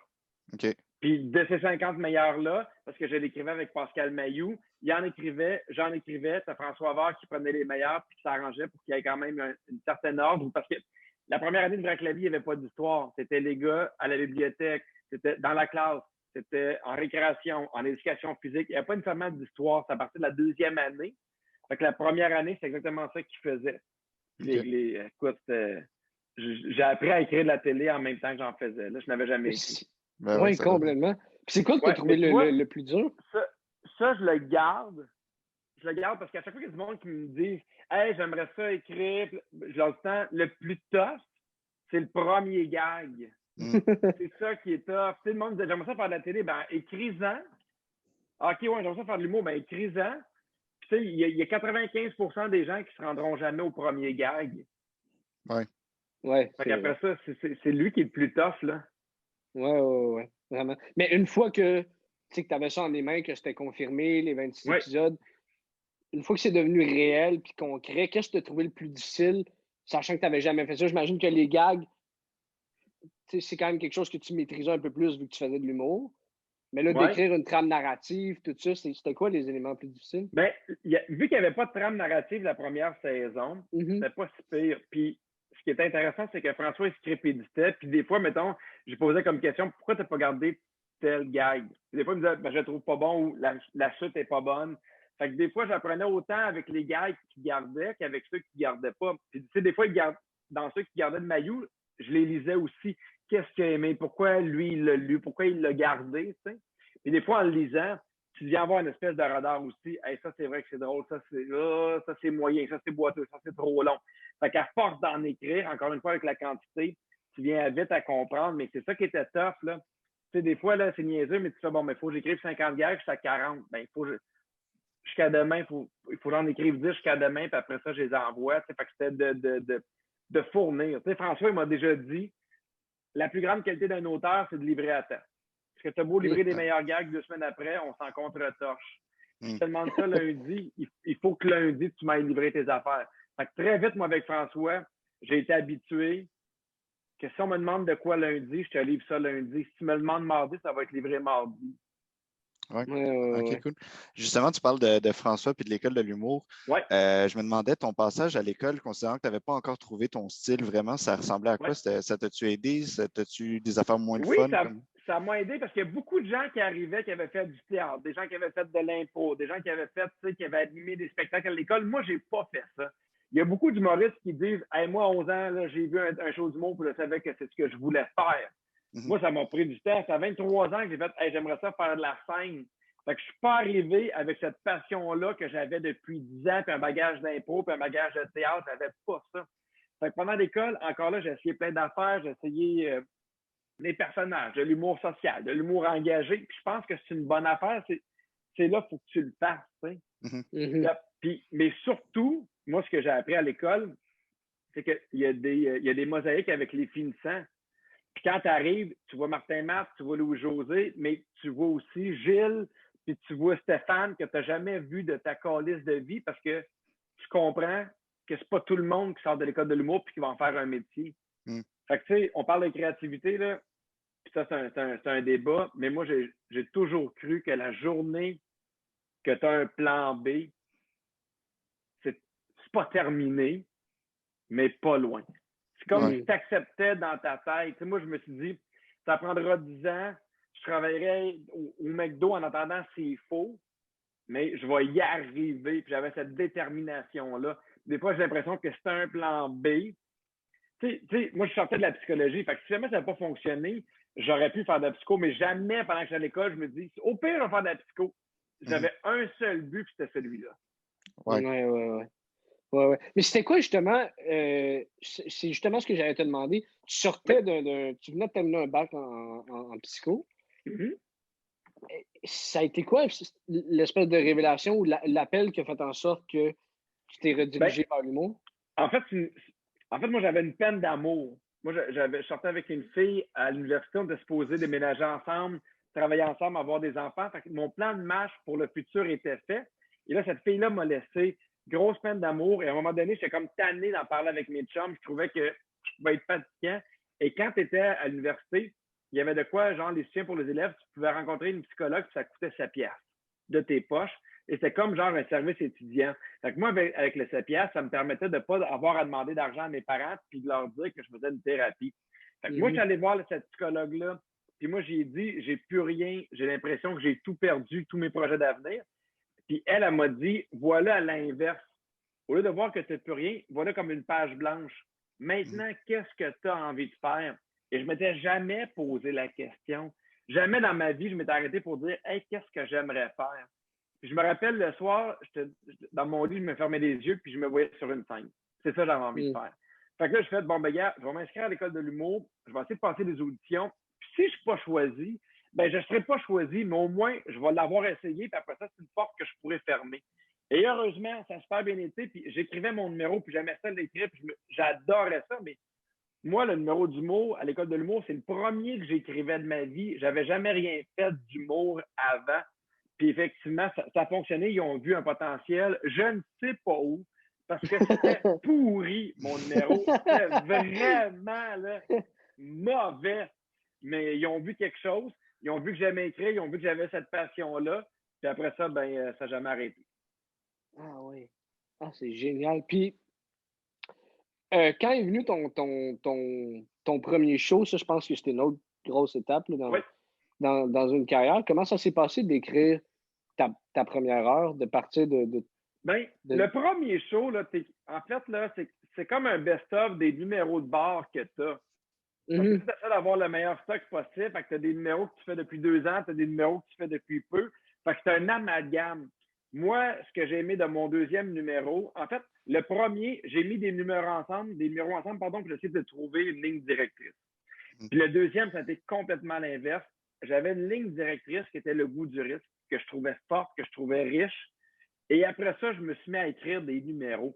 Fait qu'en écrivant les numéros, il était déjà teinté du goût du risque, de cette idée-là de prendre des risques ou de ne pas en prendre. Fait que c'était soit la peur ou de foncer. Fait que moi, ça a fait un show beaucoup plus cohérent, mettons, que le premier. Ouais. Tu sais, comme mon troisième, là, j'ai ma ligne directrice, j'ai l'idée de mon titre, j'ai l'idée de ce que je vais faire. Puis je trouve ça déjà plus facile que de faire un best-of de tes numéros. C'est souvent le cas d'un premier show. On prend les numéros qu'on a fait dans les galas juste pour rire, les numéros qu'on a fait dans les bars, on les travaille, on les peaufine. Ça donne un show, mais un show qui est souvent plus disparate, mettons, qu'un deuxième ou un troisième, où tu as plus d'expérience, puis tu sais encore plus où va se terminer le show. Ouais. Puis est-ce que, là, le premier, comme tu dis, c'est plus disparate, mais le deuxième puis le troisième, est-ce que ça devient un peu comme une idée de numéro, mais là, c'est une idée de show? Ben, pas nécessairement parce qu'il y a des idées de numéros, mais tu gardes en tête pour moi, là, parce que chacun le fait différemment, mais tu gardes en tête la ligne directrice. Fait que ça influence ton numéro, ça influence quand même ce que tu veux dire, parce que j'ai beau raconter des anecdotes, dans chacun de mes numéros, il y a quand même une ligne directrice où, pas une morale, mais mon point de vue sur quelque chose. Fait que là, mon point de vue dans le deuxième, c'est le goût du risque. C'est, il faut en prendre, puis pourquoi quand tu as peur, c'est encore pire. Fait que là, j'écrivais quelque chose, OK, ça va faire ça va faire ça. Fait que je trouve que ça balise ton show, ça balise ton numéro, ça lui donne une couleur que tu n'aurais pas eu si tu te mets à écrire sans avoir ta ligne directrice avant, mettons. Tes inspirations, tes idées, à part de ton quotidien, parce que c'est des anecdotes, là, ça devient comment ou ça devient d'où tes idées en général? Hey, des fois, il y a des affaires que je vis, des fois, il y a des affaires que je pense. Des fois, là, je m'assois puis j'ai aucune idée, puis là, je fais, ben, j'écris. Puis à un moment donné, je pense à quelque chose, puis là, paf, ça me fait penser à de quoi, là. Fait que c'est jamais la même affaire d'où ça me vient. C'est jamais le même truc, c'est jamais la même affaire. Fait que c'est tough à dire, ça. Là, tu parles-tu d'un genre d'écriture automatique que tu fais pour essayer de te libérer ta créativité? Ou? Hey, la première affaire, là, moi, ce que j'appelle, c'est la technique de la plomberie. Là. Ouais. Tu sais, dans le sens que quand tu rouvres le robinet, là, dans une nouvelle maison, là, la première affaire qui sort, c'est de la marde. C'est l'eau brune que personne veut. Mais l'eau brune, il faut qu'elle sorte. Fait que des fois, là, je le sais, là, je m'assois, je fais aujourd'hui, je sais que je vais perdre ma journée à écrire ce que j'appelle l'eau brune. à mes idées que j'ai déjà un peu, des réflexes, des affaires que je pense, des affaires que juste parce que je suis rouillé, juste parce que ça fait longtemps que je n'ai pas écrit, mais il faut que ça le fasse quand même. Fait que cette journée-là, des fois, paf, je le fais, puis le lendemain, OK, je comprends, OK, j'ai une idée. Parce que il y a des affaires qui n'étaient pas bonnes, mais qui me font penser à d'autres trucs, mais il faut que je l'écrive. Fait que c'est pas nécessairement l'écriture automatique que, encore une fois, de la quantité, je me dis, bon, j'écris 30 gags, puis souvent dans 30 gags, je pense à quelque chose, je pense à un aspect, je pense à une piste. Mais moi, c'est vraiment ma façon de fonctionner. J'écris, j'assis, des fois, j'ai une idée, des fois, pas pantoute. OK. Mais est-ce que tu écris majoritairement des gags ou est-ce que des fois, tu fais juste écrire, comme tu dis, mettons, des idées ou ta façon de penser sans avoir de gags? Ben, moi, je vais en gag. OK. Je vais vraiment en gag. J'écris quelque chose, puis là, il faut au moins qu'il y ait, selon moi, je fais, OK, là, il y a un rire, ou ça, c'est un gag. Fait que, mettons, gag, je pars le 2, gag, je pars le 3, mais ça reste quand même des histoires, des anecdotes, mais c'est rare que je vais juste écrire des idées, là. C'est pas ma façon à moi de fonctionner. OK. Puis c'est par après que tu fais des liens entre ces gags-là pour éventuellement construire un numéro? C'est juste que, tu sais, c'est pas nécessairement des gags de stand-up, là, mais tu sais, mettons, j'essaie de trouver, mettons, un exemple de gag. Tu sais, c'est des fois, c'est que je raconte quelque chose, mais juste en racontant un détail, pour moi, c'est un gag parce que le détail, il est drôle. C'est pas nécessairement comme du stand-up, là. Tu sais, je peux dire que je suis dans un bateau, puis là j'arrive, puis là, je fais, tu sais, je dis n'importe quoi, mais je fais le capitaine, il est sous. Puis là, je trouve une joke, j'ai fait qu'il est sous, mais pour moi, c'est un gag, tu sais. Okay. Je fais, moi, tu sais, puis là, le bateau tangue tellement que je suis sous, puis c'est ça qui marche droit. OK, là, pour moi, c'est un autre gag. Mais fait que, tu sais, vraiment, des fois, ça peut être des détails, ça peut être juste de quoi que je rajoute, mais si moi, je me dis ça, c'est drôle, ça fait rire, je le compte comme un gag. OK. Puis est-ce que tu es capable de, dans la façon dont tu écris ton anecdote, est-ce que tout de suite, tu es capable de rajouter les exagérations, la partie fictive tout de suite? Ouais. Oh oui, absolument. Absolument, mais des fois, là, il y a de quoi, tu sais, il y a des gars qui vivent seuls, il y a des gars qui arrivent seuls, des fois, tu écris, puis tu fais, OK, il y a de quoi de drôle là-dedans. Puis des fois, ça peut être une exagération de 2 minutes, ça peut être une exagération de 3 minutes, ça peut être un gag, mais c'est dans les détails. Moi, plus il y a de détails, quand je raconte mes histoires au début, là, j'aime ça, avoir des détails qui sont clairs. Tu sais, mettons, dans le numéro à Mané, je raconte que quand je fais les magasiner une poussette, je raconte que la dame, elle a 70 ans. Mais pour moi, en partant, 70 ans, ça me donne du sur son habillement, sur comment qu'elle parle, sur qu'est-ce qu'elle va dire, qu'est-ce qu'elle va faire. Plus que j'arrive qu'il y a une vendeuse. Il y avait Woody Allen qui disait, tu sais, lui, il dit jamais un vieux char, il dit une Buick. Ben, dans ta tête, quand tu dis une Buick, tout le monde a l'idée, tout le monde a l'image. Fait que moi, ma job, c'est de donner des images qui vont avoir des détails. J'arrive dans un char, c'est un gros char. Je m'arrange tout le temps pour qu'il soit imagé, que les gens l'aillent en tête pour que je puisse exagérer. Tu sais, si la madame de la poussette, moi, je l'ai exagéré, puis à un moment donné, tu sais, elle perd ses dents dans mon numéro, mais j'aurais pas pu faire ça si vu que la vendeuse est de même, puis elle est ordinaire, puis on la voit pas. Fait que l'exagération ou les comparaisons ou les surprises vont faire en sorte que tout a un peu du jus ou est déjà clair dans ma tête. C'est vrai que ça, moi, je trouve ça incroyable, la précision des détails quand tu racontes tes anecdotes. Il y a, nous, on a pris des cours avec Frank Grenier, là, puis il cite souvent un exemple. Je pense qu'il cite, quand il nous parle de l'anecdote, justement, il cite une de tes anecdotes que tu vas faire du ski et que tu as un manteau orange, je pense. Tu as un vieux manteau orange. C'est ça. Là, il dit que plus tard, tu reviens dans le numéro après avoir mentionné au début que tu avais un manteau orange, puis là, tu dis quelque chose genre c'est Tigrou qui descend la piste ou quelque chose de même. Exact. C'est ça. Donc, ça, c'était incroyable quand même. Comment on développe ça, ce réflexe-là de faire comme OK, je vais comme, tu sais, imager ces affaires-là de cette manière? Encore une fois, moi, j'essaie que les gens. Souvent, mes anecdotes vont parler de moi. Fait que j'essaie souvent de donner des images aux gens de comment je suis habillé, de qu'est-ce qui se passe, de qu'est-ce qui arrive, tu sais. Puis, tu sais, au début, je fais, hey, j'ai un beau saut orange flash. Puis, des fois, dans mes premiers gags, je ne sais pas pourquoi, mais le fait que je l'aie en tête qui est orange, tu sais, ça me donne le gag que c'est Tigrou qui descend. Puis, à un moment donné, je rentre dans la clôture orange, puis il n'y a plus personne qui me voit. Fait que, tu sais, plus tu donnes des détails, plus ça te donne des idées sur d'autres choses. Tu sais, c'est-tu n'importe quoi, mais tu peux raconter une anecdote où tu descends en ski, mais pourquoi pas raconter une anecdote où tu n'as pas de ski? Tu as un ami qui va t'en prêter, mais c'est des skis qu'on. Tu sais, tu peux avoir soit des skis de compétition qui fait, je ne sais pas ce qu'il y a en dessous tabarnak, mais ça va en calice, ou ton père qui fait j'ai des skis pour toi, puis qui t'apporte des skis qui avaient probablement des années 70, où tu colles. Mais juste de choisir quel genre de ski tu veux dans ton anecdote, ça va influencer ton histoire. Fait que tout ça, pour moi, c'est payant. C'est payant pour l'imagination et pour la créativité. Ouais. Ouais, complètement. Puis est-ce que ça a pris beaucoup d'essais-erreurs avant que tu sentes que les gens te suivent ou te suivent dans ton anecdote, comprennent tous les détails? Ben, moi, tu sais, autant, moi, je pense qu'après une première fois, tu sais s'il y a du jus ou pas. C'est bien rare que moi, je suis sorti que j'ai cassé mon numéro. Tout de suite, une anecdote, je sais s'il y a du jus ou s'il n'y a pas de jus. Parce qu'une anecdote, il y a une histoire, il y a un fil, et les gens y croient ou pas. Si les gens y croient pas, c'est terminé.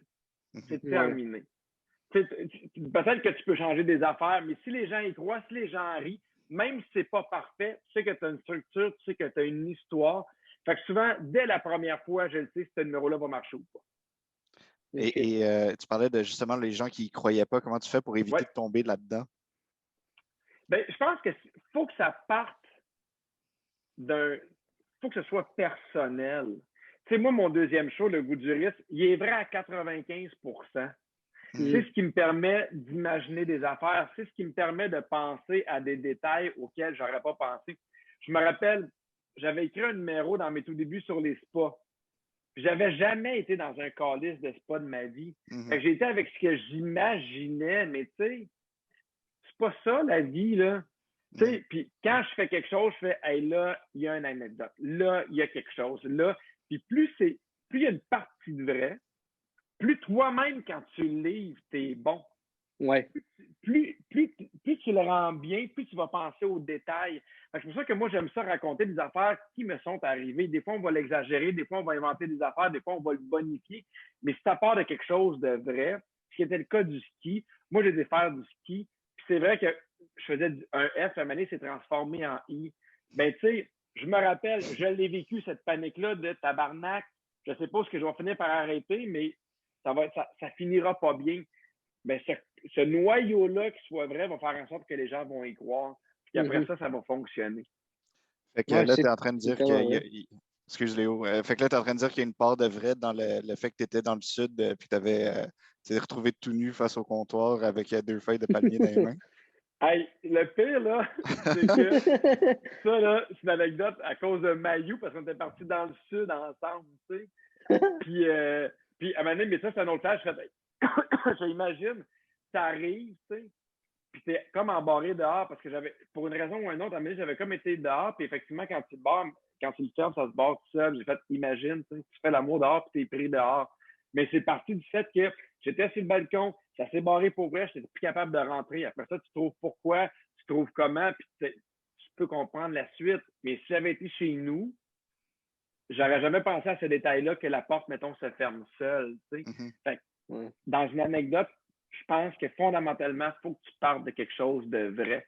Parce que quand tu pars de quelque chose de vrai, toi-même, tu as l'image en tête et tu es capable de la donner le plus fidèlement possible aux gens qui t'écoutent. C'est tellement vrai. C'est drôle parce que moi, je le vis en ce moment. J'ai perdu tout mon matériel d'humour depuis 2 ans. Ça fait pas 25 ans que je fais de l'humour, mais quand même, j'ai perdu tout ce que j'avais. Puis là, je l'ai comme vraiment bien pris parce que tout ce temps-là, je me disais que tout ce que je faisais, c'était la même affaire que toi, ce que tu décrivais avec le spa. Des affaires extérieures à moi tout le temps. Mais quelque part, c'est quelque chose de plus facile que là, maintenant, où je me retrouve à vouloir plus écrire sur moi. Mais on dirait, hey, ça prend tellement plus de temps à mijoter parce que là, c'est toi, tu sais. Mais ça dépend de ce que tu as envie de faire. Puis le problème aussi, quand tu es dans les bars, c'est que tu en vois un rentrer puis tu fais « Hey, mon Dieu, il a eu une bonne idée, il a fait ce style-là, ainsi de suite. » Fait que veux pas, quand tu vois d'autres gens, ça t'influence dans ton style aussi, ça t'influence dans ce que tu veux faire, tu sais. Mais tu sais, il y en a là, qui veulent raconter des anecdotes, c'est pas ça, là. Il faut vraiment que tu trouves qu'est-ce que toi, tu veux faire, peu importe, mais Tu sais, les Denis, là, ils ont toujours aimé l'absurde. C'est en eux autres. Fait que, tu sais, il y a de quoi d'ancrer. Tu sais, Louis T, il a cette envie-là d'y aller avec les faits, de jouer avec l'actualité. C'est en lui. Il peut le faire sous forme de stand-up, il peut le faire sous forme de capsule, mais il y a ça en lui. Moi, je pense que quand tu as découvert ça, après ça, c'est une question de temps.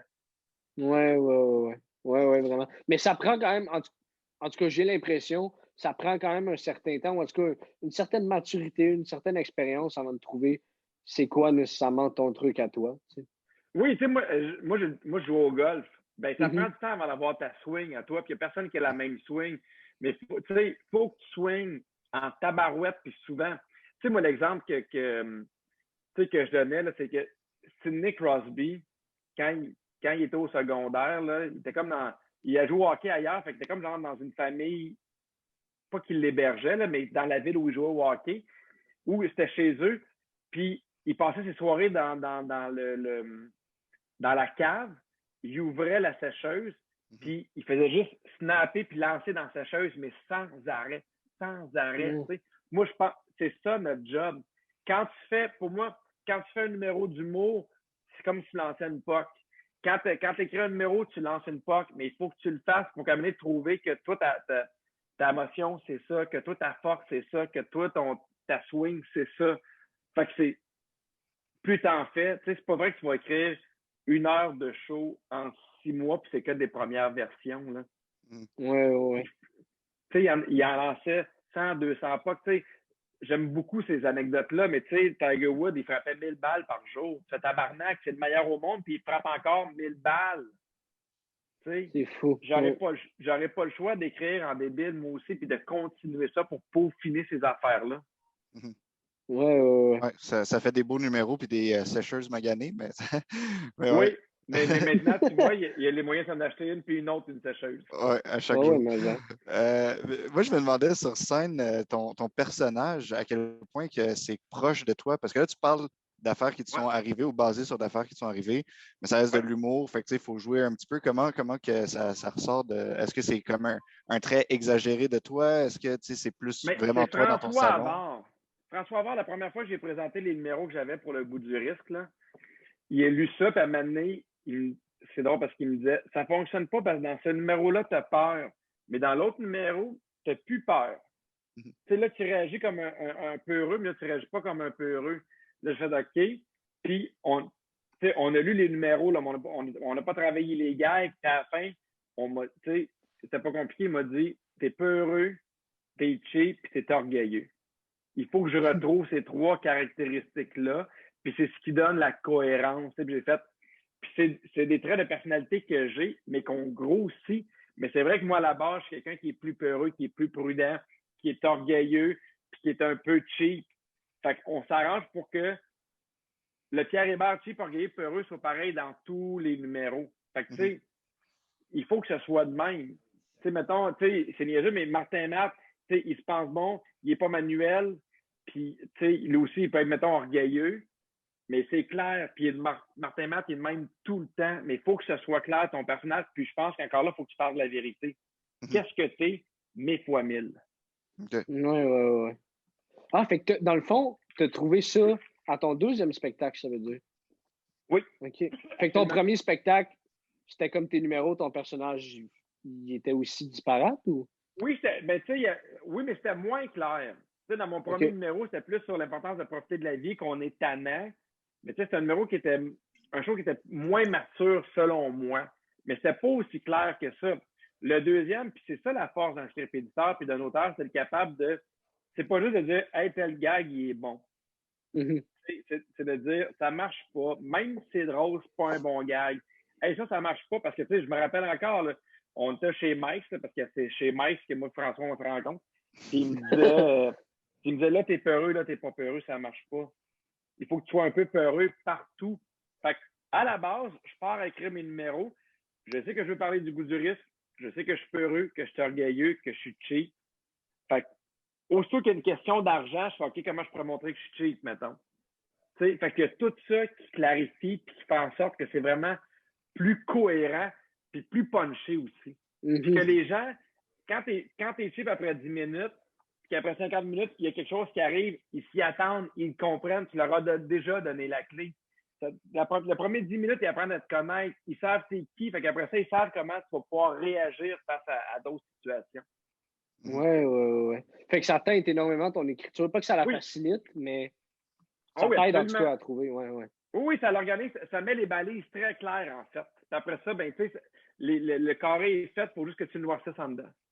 Ouais. Ouais, en tout cas, c'est vraiment des bonnes techniques parce que moi, ton number, où est-ce que tu parlais de quand tu as fait de la drogue puis tu t'es fait pogner par ton père puis tu as joué au Uno avec. Puis, tu sais, à un moment donné, tu dis que ça te coulait sur les doigts. Genre, j'avais vraiment l'impression que moi aussi, ça me coulait sur les doigts. Puis j'étais comme, qu'est-ce que c'est ça? L'image était assez forte puis le jeu, il était vraiment fort là-dessus. Fait que c'est vraiment. C'est bien fin. Ouais, c'est vrai. Mais le goût du risque, tu en as parlé un tout petit peu tantôt du filon que tu voulais aborder avec ça. Ouais. C'est venu comment ça part de quelle partie de toi d'aborder le goût du risque? Je ne sais pas pourquoi, Mané, je me rappelle pas c'est quel artiste, mais j'ai écouté un artiste qui disait que lui, il aimait prendre des risques. Moi, ça m'est comme rentré dedans. Moi, c'est l'inverse. J'en prenais pas de risques. Parce que c'est comme arrivé à un moment, quand tu commences en humour, c'est que des risques parce que tu n'as rien à perdre. Tu sais, les gens ne te connaissent pas, tu essaies des affaires, tu es dans un bar devant 25 personnes qui s'en foutent. Fait que tu prends des risques, tu essaies des affaires, mais à un moment donné, vraiment que la vie arrive. Tu sais, après ça, le premier show arrive. Après ça, un gars le soir arrive. Fait que tu viens non seulement avoir une certaine stabilité financière, les gens sont contents de te voir aussi. Et là, je fais, là, je suis comme dans mes pantoufles. Et j'avais une jeune fille de tout jeune. J'ai fait, c'est pas l'image que je veux lui donner.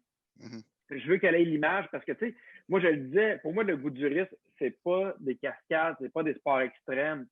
C'est de sortir de ta zone de confort. Ça peut être d'essayer de la bouffe qui est différente, ça peut être de voyager à quelque part qui est différent. C'est juste de t'ouvrir à une possibilité. Et je me suis dit, je prends tellement pas de risques en ce moment que je trouve ça intéressant, le goût du risque, d'essayer des affaires, de se plonger. Fait que des fois, c'est vraiment quand c'est de quoi qui est le contraire de qui tu es, qui m'a inspiré, en fait, la ligne directrice du deuxième show. OK. Puis moi, je me demandais, c'est-tu voulu d'aller chercher des sujets auxquels beaucoup de monde peuvent s'identifier? Ben pas nécessairement, parce que encore une fois, je pars de la vérité, je pars d'affaires qui me sont arrivées. Fait que souvent, ça va rejoindre les gens, parce que plus c'est personnel, plus c'est universel. Quand je raconte de quoi où j'ai peur, ben, les gens vont comprendre parce que les gens connaissent c'est quoi la peur. Ils vont avoir vécu la même affaire, mais pas nécessairement dans la même situation avec les mêmes personnes, tu sais. Fait que, tu sais, j'essaie pas, moi, d'avoir le numéro le plus original possible. J'essaie de raconter une histoire, d'avoir un récit, d'avoir de quoi d'intéressant à dire, d'avoir un fond quand même derrière le numéro, puis que les gens arrivent. C'est vraiment ça. Ouais. Puis, donc, le deuxième show, une fois que tu as trouvé l'aspect du goût du risque, c'est là qu'il est venu plus facile, j'imagine, de placer tes angles avec ton personnage, c'est-à-dire que tu es peureux, que tu es orgueilleux, que tu es... Exactement. Il y avait des fois, j'ai pas pris de risque, des fois, j'ai pris des risques, une espèce de mise en situation qui explique le goût du risque. Après ça, c'est des anecdotes de A à Z avec un numéro qui vient un peu clore tout, qui explique le tout de pourquoi j'ai le goût de faire ça. Le dernier numéro de Le goût du risque, c'est une lettre à ma fille où j'ai dit que je veux qu'elle prenne des risques dans la vie, puis pourquoi je veux qu'elle prenne des risques. T'sais. Fait que j'aimais cette idée-là de numéro qui vient un peu englober tout. Mais en même temps, il y a des humoristes qui vont faire un numéro de stand-up, ils vont passer à d'autres choses, puis c'est correct aussi. Il faut juste que tu fasses quelque chose que tu aimes, puis qui te ressemble, puis que tu es content au bout du compte. Là. Ouais.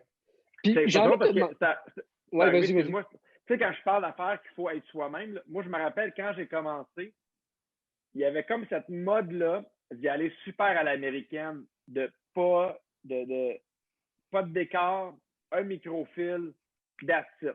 Puis il y a bien du monde qui aimait ça, puis faut pas que tu tombes là-dedans. Si toi, tu as le goût de faire un microfilm, du stand-up, vas-y fort, tu sais. Mais moi, je me suis rendu compte, c'est pas ça. Moi, je veux un décor, puis je veux un micro-casque. Puis à un moment donné, c'était comme la mode d'être un peu plus américain, puis c'était plus vrai, puis c'était plus tendance, mais en même temps, fais ce que tu as envie de faire. Il y a de tout, puis c'est bien correct. Ouais. Puis j'ai envie de te demander, avec l'écriture d'un show, prenons par exemple Le goût du risque, puis là, un troisième qui va s'en venir, qu'est-ce que ça change au niveau de ta créativité l'écriture d'un spectacle. Comme là, mettons, le avant le goût du risque et le après, Ouais. qu'est-ce que ça change dans ton processus créatif? J'imagine, moi, je ne l'ai pas vécu, mais j'imagine que ça doit te changer, forcément. C'est quand Mais même je pense gros. qu'il y a deux affaires. Je pense que plus ça va, tu sais, maintenant, on parlait de la routine créative, je la connais, ma routine créative. Je connais l'avantage d'avoir une ligne directrice avant. Fait que, tu sais, mais après ça, il y a le stress de faire un aussi bon show que le dernier, puis Ouais. de ne pas se répéter, puis d'amener le personnage encore plus loin. Tu sais, le but, c'est pas de prendre la recette du deuxième, puis d'en faire un qui ressemble à ça pour le troisième. Tu sais, il y a cette pression-là, tu sais. Puis en même temps, tu sais, les gens me demandent quand est-ce que tu vas écrire un show, puis encore là, c'est différent pour tout le monde, mais moi, je le sens quand il y a quelque chose. Tu sais, là, je sens qu'il y a un petit de quoi, mais pas encore de quoi assez fort. À un moment donné, je vais faire hey, c'est-tu quoi? Go. Je vais me mettre à écrire. Je sens que le show, c'est comme s'il y a une partie du show qui décide en lui-même quand c'est un bon moment. Moi, je sais que c'est comme ça. Tu sais. Je sais que je peux pas décider d'écrire un show. Tu sais, il y en a qui finissent leur show puis qui ont déjà 1 heure et demie prêt à roder pour le prochain. Mais moi, je me suis rendu compte que c'est pas ma technique. J'aime mieux avoir plus de temps, j'aime mieux vivre des affaires. Puis c'est correct, tu sais. C'est ça qui est dur dans ce milieu-là, c'est de se rendre compte qu'il y a 1000 façons d'écrire un show. Il y a 1000 façons d'y arriver. Puis c'est pas parce qu'un tel fait une affaire qu'il faut que ce soit la tienne. C'est pas parce qu'un tel le fait pas que c'est pas une bonne affaire non plus. Il faut vraiment que tu trouves tes affaires à toi. Mm-hmm. Ouais. Là, tu parles de trouver tes affaires à toi. Puis je reviens juste à quelque chose que tu avais dit plus tôt dans l'épisode. Tu disais que au début, tu te cherchais un petit peu, puis tu as essayé d'autres styles. Je me demandais, mais t'étais-tu quand même pas pire dans ces autres styles? T'avais-tu du fun? Ça marchait-tu un peu quand même? Je le sais pas. Des fois, ça marchait. Tu sais, mettons, ça avait marché dans le temps. Tu sais, Renaud, ça marchait bien dans le temps parce que c'était un personnage. Mais j'ai essayé des affaires, puis des fois, je suis comme, c'est-tu si intéressant que ça, tu sais? Parce que des fois, ça marche, mais tu fais, j'ai pas eu de fun à le faire. J'ai pas envie d'aller là-dedans non plus, tu sais. Mais je pense que c'est correct, là. Tu sais, tu peux faire plein de sortes de voyages dans la vie. Tu peux faire du pack-sac, tu peux faire du tout inclus, tu peux faire un voyage de groupe pour te rendre compte c'est quel genre de voyage que tu fais, mais il faut que tu en fasses plein. Mais il faut que tu te donnes cette possibilité-là, puis il faut que tu enlèves le stress de « faut que je le trouve tout de suite », tu sais.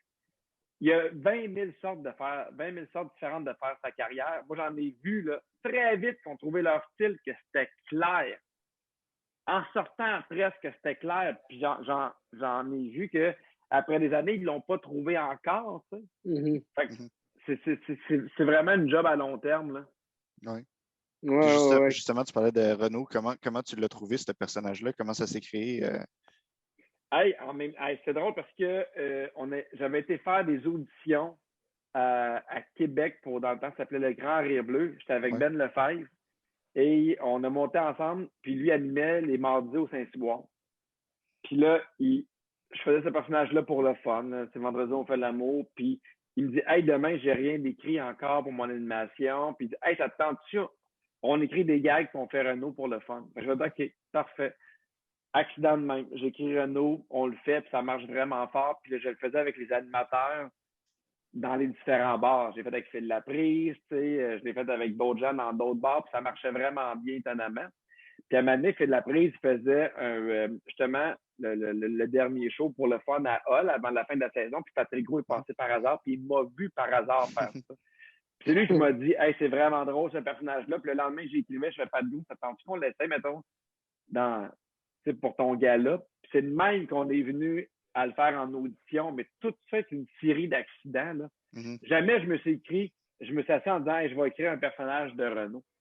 C'est une des raisons pourquoi je ne le fais pas, parce que au début, il marchait, mais plus ça allait, plus il fallait que je sois élevé ou vulgaire pour surprendre les gens. Puis je fais OK, mais là, je suis rendu à un point de non-retour où ça n'a comme plus aucun sens. J'ai tout perdu de sa naïveté. C'est que de la vulgarité. C'est pour ça que j'ai fait Renaud, c'est terminé. OK. Puis il naissait de où à la base? C'était quoi la genèse de ce personnage-là? Ben, en fait, Renaud, c'est un personnage qui existait déjà dans une série québécoise d'Annie et ses hommes. Puis il disait tout le temps, c'est vendredi, on fait l'amour, mais moi, je le faisais, mais comme il parlait de sexe sans arrêt, mais pour lui, il parlait de sexe comme il parlait de météo. Il y avait cette candeur-là, cette naïveté. Et il a toujours été écrit que même s'il était déficient, mais on riait jamais de lui. Parce que quand quand j'arrivais, je faisais en duo, c'est lui que les gens aimaient. C'est l'autre qui mettait dans le pétrin. Lui, il était content d'être là. Lui, il s'en faisait pas avec ça. Fait que c'est ce qui a fait que les gens, je pense, ont embarqué. Non seulement c'était drôle, mais on riait pas non plus des handicapés. C'était lui le gagnant, mettons, dans les deux. Après ça, ben, je l'ai fait, puis après ça, ben, ça a fonctionné, puis on l'a fait une couple d'années, mais après ça, c'était terminé. Mais justement, quand tu as décidé de terminer ça, là, tu disais que c'est parce que c'était rendu vulgaire, mais tu n'avais pas peur aussi que le monde il t'identifie juste à ton personnage de Renaud aussi, qui prenne comme beaucoup de place? À un moment donné, je me suis arrangé pour que non, parce que si je le faisais, je faisais, mettons, 2 autres galas avec 2 autres numéros pour qu'il y ait différentes affaires. Mais à un moment donné, il a fallu que je le fasse pour dire, bon, mais gars, c'est pas ça. J'ai pas envie d'aller dans cette vulgarité-là. Puis dans le dernier show, j'avais envie de raconter des anecdotes de A à Z.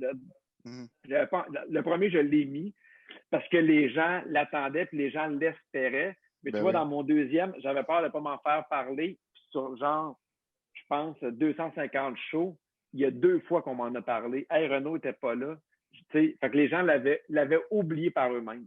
Mais c'est vrai que ça a été populaire quand même. Ce personnage-là, ça a été ça a vraiment comme aidé à te faire connaître aussi, je pense.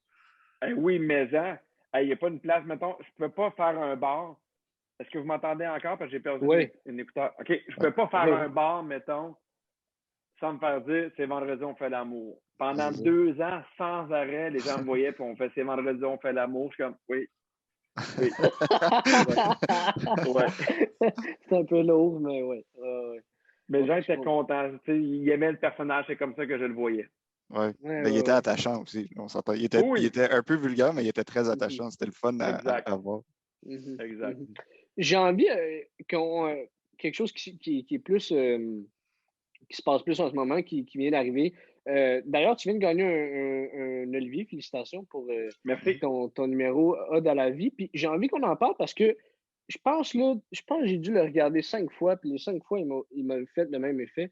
Puis c'est rare que ça fait ça pour l'humour, puis je te dis ça même, je le dirais même si tu ne serais pas devant moi, là, mais il y a quelque chose d'unique. On dirait qu'il y a eu une prise de risque, on dirait, d'amener la musique. On dirait que vous n'avez pas eu peur de faire quelque chose qui allait peut-être pas avoir l'effet escompté, j'ai l'impression. Puis là, tant mieux, ça a eu un grand effet. Mais comment c'est arrivé, ça? Du numéro à l'inclusion de tout ça? C'est drôle parce que, tu sais, moi, je suis quelqu'un qui avant avait beaucoup plus peur de la mort. Puis j'avais tout le temps l'image, j'aimais l'idée que raconter que la vie, c'est une symphonie, que ça commence simple, puis que les gens que tu rencontres sont comme des instruments qui s'ajoutent. Fait que moi, je suis parti de cette idée-là. Puis évidemment, je ne pouvais pas la faire en show parce que ça prenait trop de production, trop d'affaires. Fait que la première fois qu'on m'a offert un gala à Québec, moi, le metteur en scène qui a travaillé avec moi sur Le Goût du risque s'appelle Charles Dauphinet. J'ai parlé de ce numéro-là. Et tu sais, on parle de créativité, là. C'est drôle parce que c'est un numéro où je me suis entouré d'auteurs qui avaient la même sensibilité que moi. Tu sais, c'est important d'avoir des auteurs qui pensent pas nécessairement comme toi, mais tu sais, moi, je sais qu'il y a des auteurs qui n'auraient pas posé ce numéro-là, qui auraient fait « Hey, pour vrai, un numéro un peu touchant. » Non. Sans même, mettons, aller au bout de la patente. J'avais des auteurs qui ont fait « Ah oui, ça me tente d'essayer. » Fait que là, moi, je suis arrivé en meeting, j'ai fait « Hey, moi, je vais faire un numéro qui s'appelle Ode à la vie où j'ai peur de la mort. » J'explique que j'ai peur de la mort parce que j'aime trop la vie. Puis l'idée, c'était la vie, plus ça va, plus la musique est simple, elle devient compliquée. Il y a des instruments, puis à la fin, c'est un silence. Fait que là, on brainstormait, puis on fait « Ah, ben c'est ça. L'idée du numéro, c'est j'ai peur du jour où j'entendrai plus rien. » Fait que j'ai vite trouvé la dernière phrase, puis après ça s'est construit tout seul. C'est quoi les grands moments? Comment qu'on peut rejoindre les grands moments avec de la musique? Évidemment, c'est un brainstorm. Évidemment, c'est du travail. Il y a un côté technique dans ce numéro-là qu'on est arrivé. Puis moi, au début, je me suis dit, il faudrait trouver une musique qui fit avec ça. Et le compositeur Marc Bonneau, qui s'occupe des galets, a fait, ben regarde, moi, je vais t'en composer une musique. Fait qu'on est parti. Puis on s'est dit, OK, au début, la musique est simple. À un moment donné, ça peut devenir un peu plus compliqué. À un moment donné, puis évidemment, on savait que ça voulait finir grandiose. Mais mon metteur en scène, Charles Dauphinet, a déjà travaillé avec l'orchestre symphonique. Fait que lui, dans sa tête, il voyait le numéro. Fait que, tu sais, quand on a le numéro, maintenant, il est écrit OK, on part avec tel tempo. OK, moi, je commence avec juste un peu de piano. À maner, t'embarques les brasses. Là, je veux des cordes, mais je veux les cordes avant les brasses. Les brasses, c'est plus adolescente.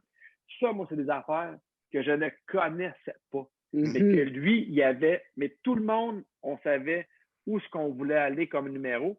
Et ça, c'est un peu tricky parce qu'il y a tellement de monde et tellement de musiciens. Il y a une chorale. On l'a essayé une fois sans la chorale, dans un local de répétition, mais sans avoir tous les musiciens. OK. Et la journée même, on l'a fait une fois, 2 fois, puis après ça, go, on y va. Puis il ne faut pas se tromper parce qu'il y a des mots précis qui sont le cue, mettons, du chef d'orchestre qui fait, ben moi, je parle la guitare, moi, je parle le piano. Puis il faut que ce soit ça, mais moi, je me considère chanceux d'avoir pu faire un numéro de même dans ma vie où on m'a absolument tout donné. Moi, je suis arrivé à Comédia et j'ai fait hey, on aurait besoin de ça, ça. Si on fait partout, on te le donne. Ils ont embarqué 100%. C'est une expérience qui est hallucinante, là, qui va m'arriver une fois dans ma vie. Là. Ce numéro-là, moi, ce qui m'a drivé, c'est que tu vois le numéro puis tu vois les gens arriver, mais moi, je ne les vois pas arriver. Moi, je raconte mes affaires, puis ils arrivent en arrière de moi quand je ne les vois pas. Fait qu'à chaque fois qu'il y avait un instrument qui embarquait, ça me rentrait dedans un peu plus. Je fais, là, le piano est arrivé. Là, il y a de la guitare. Là, les violons sont arrivés. Là, les cuivres sont arrivés. Puis ça portait ce numéro-là. Fait que je suis vraiment, vraiment, vraiment content. Des fois, il y a des numéros que je fais où il y a des situations que je dis, OK, mais ça, plus tard, je vais le montrer à mes enfants. Ça, c'est ce genre de numéro-là. Ah ouais, avec raison. C'était qui encore tes auteurs? C'était Martin Vachon? Martin Vachon, Félix Turcotte, que j'ai connu à la radio, Ouais. puis Dominique Sillon, qui était le script éditeur de mon gala. OK, cool. Ouais, puis ça faisait-tu longtemps que tu écris avec ces personnes-là? Martin Vachon avait écrit sur mon 2e show.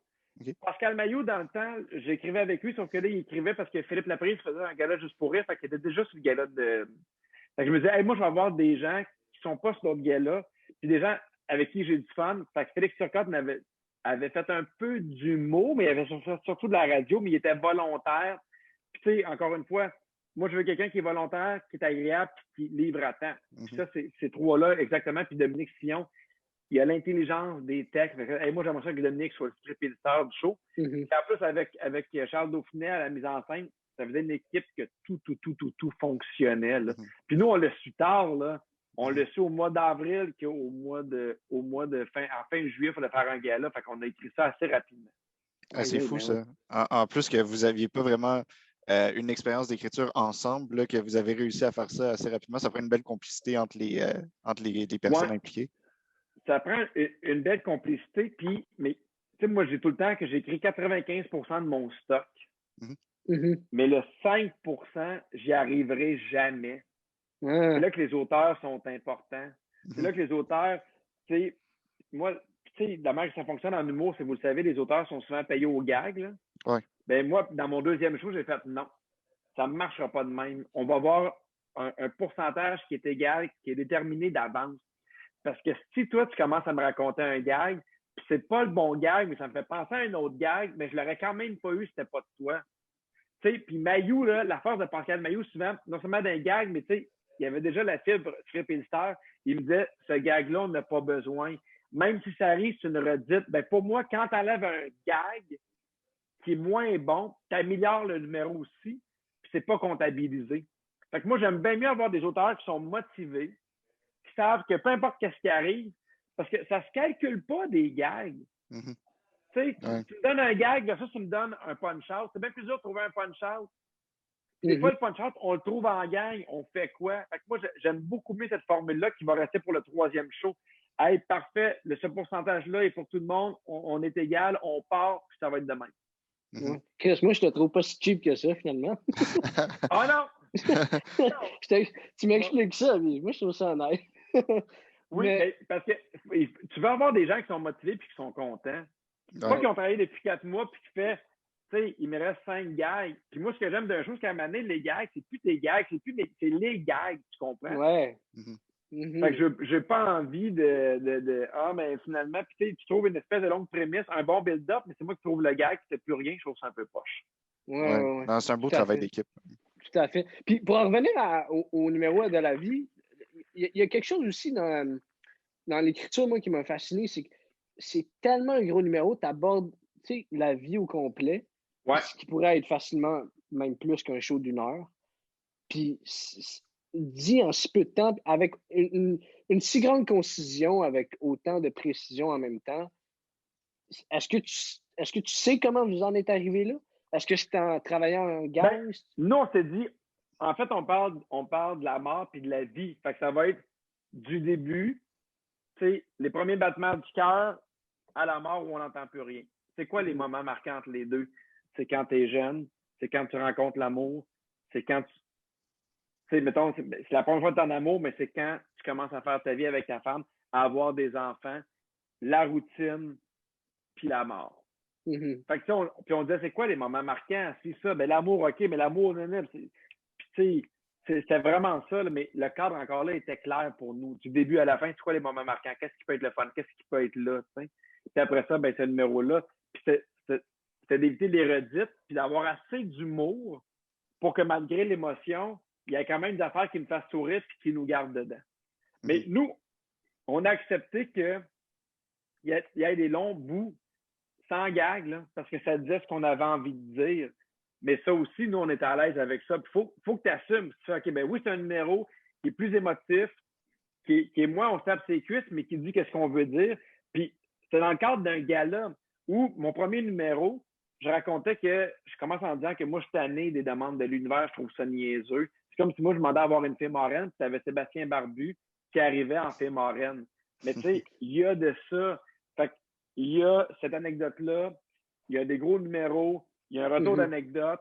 Fait que j'aurais pas pu juste faire ça dans un gala par rapport. Dans le sens que j'ai eu de tout. Ça m'a permis d'avoir ce numéro-là qui était à la fin du gala puis qui rappait toute la patente. Ouais. Mais il y a quelque chose il y a quelque chose, moi, que je trouve cool dans ce numéro-là qui fait très. En tout cas, moi, j'apprécie l'humour, il y a un message aussi avant d'être seulement juste drôle, avant d'être juste des gags. Il y a un propos, là, tu sais. Mais tu sais, le propos, il faut que tu là, si toi, tu as envie de mettre un propos. Tu sais, moi, c'était ça. Il faut en profiter, il faut être à l'écoute. Mais il y en a là qui ont des numéros. Là, je ne sais pas si vous avez déjà vu le numéro de Dominique Paquette sur l'invention du calendrier. Non. Dominique Paquet, là, son numéro, il arrive, puis il explique, il dit comment ça s'est fait le calendrier, puis il arrive, puis c'est comme quelqu'un qui dit là, on va séparer les jours en 7. Tout le monde fait, mais pourquoi en 7? Parce que c'est ça. Il n'y a aucun message dans ce numéro-là, mais c'est un des numéros les mieux écrits, les mieux joués que moi j'ai vu de ma vie. C'est drôle, là, parce que lui, il est parti du fait que. Comment ils ont fait ça? Mais il a tellement bien imagé. Tu sais, c'est ça, moi, que je veux jamais qu'on dise ah, ben, moi, j'aime pas ça quand il n'y a pas de message, ou moi, j'aime pas ça quand il y a un message, ou hey, fais ce que toi, tu as envie. Moi, j'avais le goût de faire ce message-là. Non, parce qu'on parle de ce numéro-là.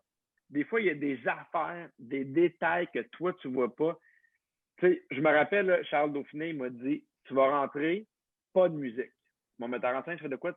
Il dit toi, tu as peur de la mort, tu as peur du silence, tu rentres dans le silence. Et c'était tellement weird. J'ai jamais fait ça.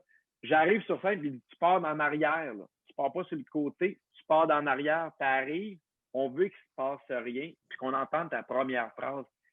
Mais moi, là, j'étais comme, quelle bonne idée auquel j'aurais jamais pensé. T'sais. C'est pour ça que dans la créativité, il faut t'entourer de gens qui ont leur force, qui ont leurs compétences, puis respecter ça. Mais moi, là, ça, c'est dans le 5% que j'aurais pas trouvé dans le numéro. Mais pour moi, qui fait toute une différence, qui fait que c'est un numéro qui est différent des autres. Ouais.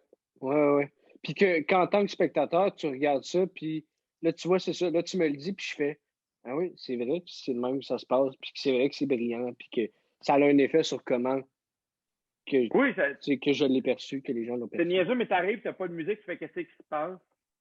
La première phrase, tu sais, mais moi, j'aime tellement les behind the scenes, je trouve ça tellement intéressant, les 5 prochains, ces affaires-là, comment les gens trouvent des trucs.